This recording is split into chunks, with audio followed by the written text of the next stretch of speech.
আসসালামু আলাইকুম রহমতুল্লাহ। প্রিয় দেশবাসী, আপনারা যারা ত্রাণ দিচ্ছেন, আমি যা সরেজমিনে দেখতে পেলাম, বুড়িচংয়ের প্রত্যন্ত অঞ্চলগুলোতে ত্রাণ আসতেছে না। এখানে ট্রলার সংকটের কারণে ট্রাকগুলো তো রোডে আটকা পড়ে আছে।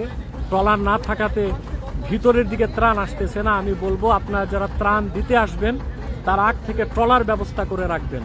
এখানে অনেক লোক পানিবন্দী, বিভিন্ন ছাদের উপর দাঁড়িয়ে আছে, মানুষ কোথাও বাজারে যেতেও পারছে না। অতএব আমার মনে হয় বুড়িচংয়ের প্রত্যন্ত অঞ্চলে আপনারা একটু আসুন ত্রাণ নিয়ে, এদিকে মানুষের বেশি কষ্ট হচ্ছে। সবার জন্য আসতেছে, সবার জন্য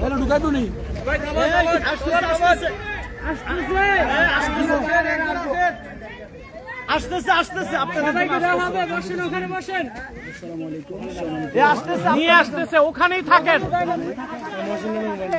কতজন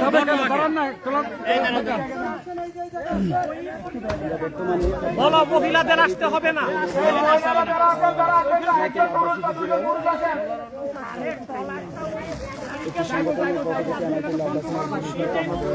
এই ট্রলারের ড্রাইভার অভিজ্ঞ না, আগ থেকেই তো তুমি পজিশন করবা।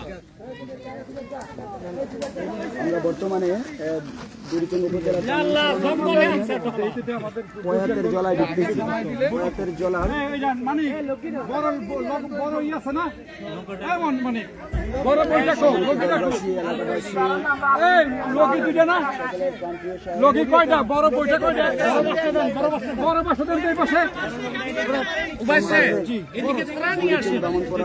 সব ওই মেন রোডে দিয়ে ভাগতেছে সব।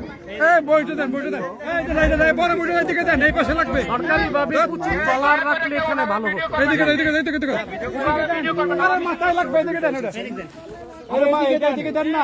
মানুষকে